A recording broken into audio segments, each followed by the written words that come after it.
یہ اولاد کے ساتھ ہمدردی نہیں ہے، ساری رات اولاد جاگتی رہے اور جب نماز کا وقت آ جائے تو ماں کہتی ہے بیٹے سو جا، اب تو اذان کا وقت ہو گیا۔ حالانکہ چاہیے تھا کہ اب تو اٹھ جا، اب اذان کا وقت ہو گیا، لیکن ماں اس وقت اگر سلا دے تو کیا یہ گوارا کرتی ہے کہ میرا بیٹا جہنم کی آگ میں جلے؟ ماں اپنی اولاد کو جگائے، اس سے ہمدردی یہ نہیں ہے کہ اب اس کو سونے دے، بیچارہ ساری رات جاگتا رہے۔ ساری رات جاگنے کا اسے حکم کس نے دیا تھا؟ فجر کے وقت جاگنے کا حکم ہے جب رحمت اللہ کی بٹ رہی ہے، تو اس کو بیدار کرے، اس کو جگائے۔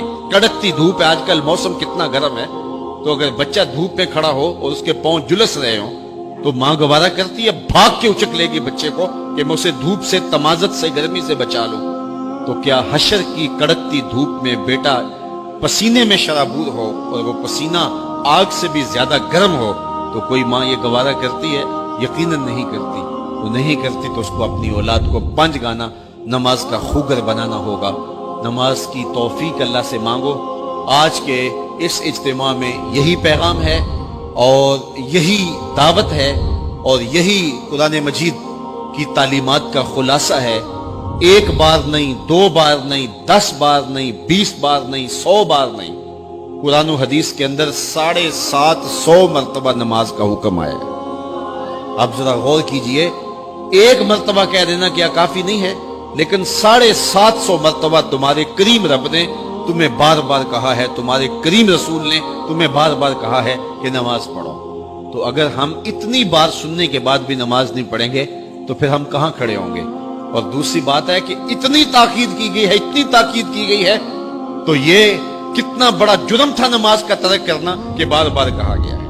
جب آگے سامنے آگ جل رہی ہو اور کوئی دوڑ کے چھلانگ لگانا چاہ رہا ہو تو پھر ماں کی ممتا اتنی ہوتی ہے کہ اس کو 100 بار بھی روکنا پڑے تو بچے کو روکتی ہے، اس لیے وہ جانتی ہے کہ آگے آگ ہے، اور اگر میں اس کو نہ روک پائی تو سیدھا آگ میں چھلانگ لگائے گا۔ اللہ ماں سے بھی زیادہ پیار کرتا ہے، رسول اللہ ماں سے بھی زیادہ پیار کرتے ہیں، اس لیے 1 بار نہیں، 2 بار نہیں، 10 بار نہیں، 100 بار نہیں، 750 مرتبہ کہا کہ تمہاری نماز نہیں چھوٹنی چاہیے۔ رسول کریم صلی اللہ علیہ وسلم نے ارشاد فرمایا، اگر تم میں سے کسی شخص کے دروازے کے سامنے سے نہر گزرتی ہو اور وہ دن میں 5 مرتبہ وہاں سے غسل کرتا ہو، صحابہ مجھے بتاؤ اس کے بدن پہ کوئی میل کچیل رہے گا؟ تو صحابہ نے عرض کیا، اے اللہ کے رسول، اس کے بدن پہ کوئی میل کچیل نہیں رہ سکتا جو دن میں 5 مرتبہ غسل کرتا ہے۔ فرمایا یہ 5 نمازوں کی مثال ہے، جو 5 نمازیں پڑھتا ہے اس کے بدن پہ گناہوں کا میل نہیں رہتا ہے، اللہ اسے ستھرا کر دیتا ہے، اسے پاک کر دیتا ہے۔ ایک نماز سے لے کر دوسری نماز کا وقت، درمیان میں جتنا وقت ہے اس کے جتنے گناہ ہیں، دوسری نماز ان گناہوں کا کفارہ ہے۔ حضرت سلمان فارسی اور حضرت ابو عثمان سفر پہ جا رہے تھے، پت جھڑ کا موسم تھا، ایک درخت آیا جس کے پتے زرد ہو گئے تھے، تو حضرت سلمان فارسی نے شاخ پکڑی اور جھٹکا دیا، سارے پتے گر گئے۔ تو کہا، ابو عثمان تو نے مجھے پوچھا نہیں کہ یہ میں نے کیوں کیا ہے؟ حضرت ابو عثمان نے کہا، میں نے نہیں پوچھا، آپ بتائیں آپ نے ایسا کیوں کیا ہے؟ تو حضرت سلمان فارسی کہنے لگے، ایک دن میں رسول اللہ کے ساتھ تھا، سفر پہ تھا، ایسے ہی ایک درخت آیا جس کے پتے زرد ہو چکے تھے، حضور نے شاخ پکڑی، جنبش دی، جھٹکا دیا، پتے گر گئے۔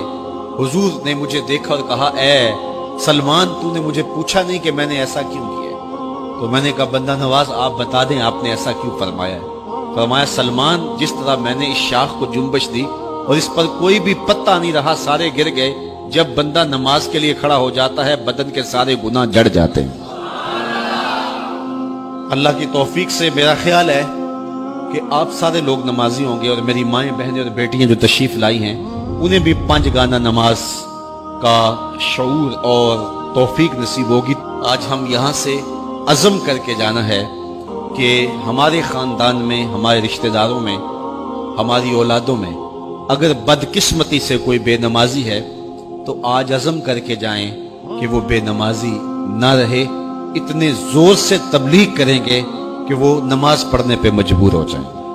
تو سونے سے قبل 5 انگلیاں بھی گن لو اور 5 نمازیں بھی گن لو۔ جو کہا گیا مجھے امید ہے کہ یقیناً یہ آپ کی روحوں تک اترا ہوگا، اور اگر بدقسمتی سے کوئی بے نمازی ہے تو آج کے بعد بے نمازی نہیں رہے گا۔ اور ہم اپنے ماحول میں اپنی اولاد سے اگر پیار کرتے ہیں، حقیقی پیار ہے ہمیں، تو پھر ان کو 5 گانا نماز کا عادی بنانا ہوگا اور ان کی پیشانیوں میں سجدے رکھنے ہوں گے۔